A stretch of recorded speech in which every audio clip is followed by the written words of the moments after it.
Hi, you're watching Just the News. I'm Amata Balachandra. I'm standing in for Faye today. Let's get straight to it.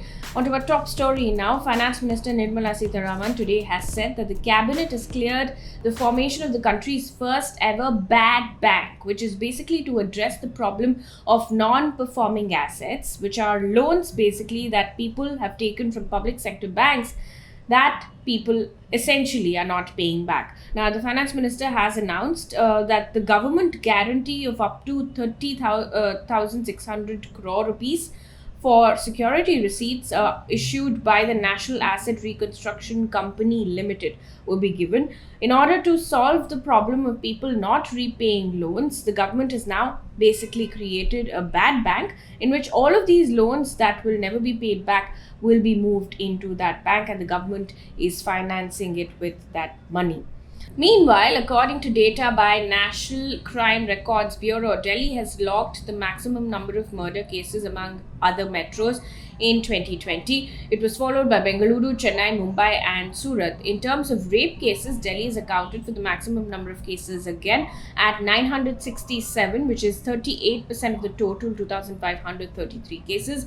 It was followed by Jaipur, Mumbai, Indore and Bengaluru. Meanwhile, a total of 35,331 cases of crime against women were registered during 2020, showing a decrease of 21.1% over 2019 data.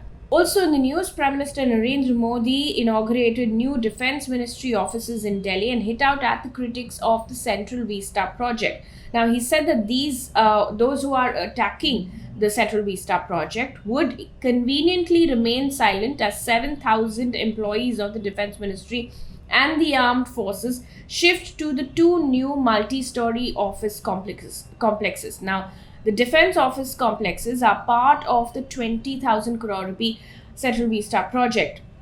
He said, and I quote, "We all saw how some people tried to sabotage the importance of Central Vista project, how they ran personal agendas to spread misinformation, but not once did they speak about the condition of these hutments from where our ministers work. Not once did they mention the new defense ministry complexes and how crucial they are. If they had done so, their lies and agendas would have been exposed." End quote. While hitting out at the opposition, he also said that the Congress leader Rahul Gandhi called the Central Vista a criminal wastage of resources and urged the government to divert money to battling the pandemic. Now, the Prime Minister, however, today said that the Defence Ministry offices, which will house 7,000 offices across two complexes on Kasturba Gandhi Marg and Africa Avenue in central Delhi, reflected his government placing, and I quote, highest priority and honor to the nation's armed forces.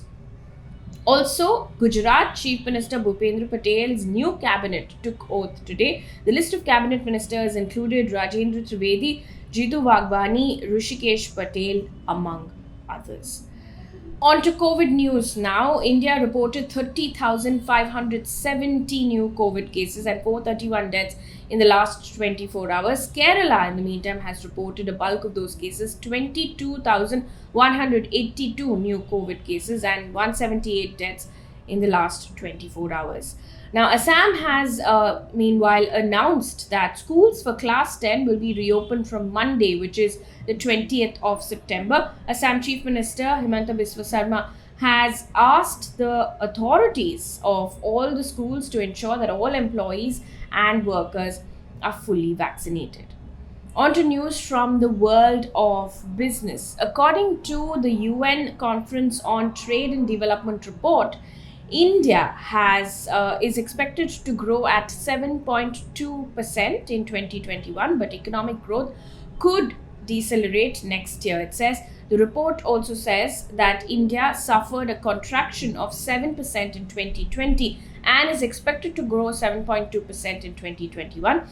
I'm quoting from the report. The recovery in India is constrained by the ongoing human and economic cost of COVID and the negative impact of food price inflation on private consumption, according to this particular report. Also, Apna, which is a digital hiring startup that connects blue-collar workers to employers, has reached $1.1 billion valuation after it raised about $100 million in a Tiger Global-led funding round. Now, Apna has reached unicorn status in 21 months after creating the app, making it the fastest startup to do so.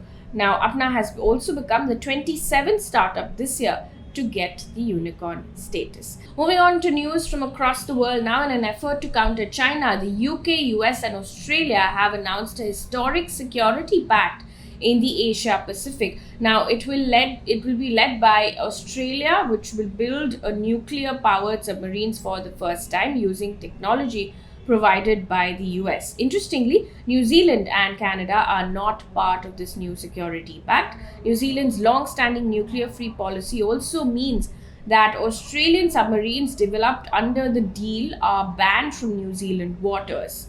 Now, while talking about the new agreement, New Zealand Prime Minister Jacinda Ardern has said that the new agreement, and I quote, in no way changes our security and intelligence ties with these countries as well as Canada, end quote.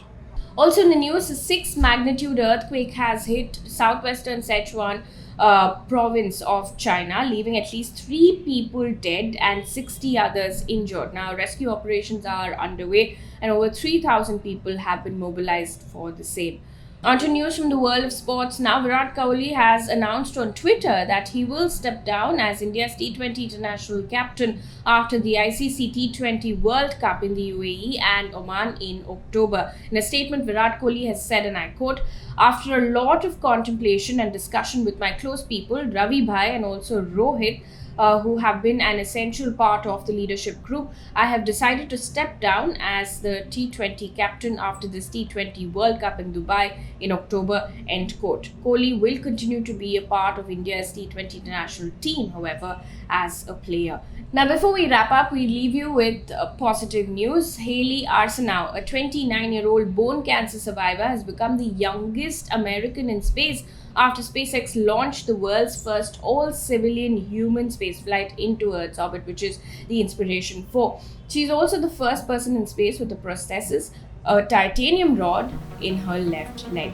That's it in Just the News. Thank you so much for watching.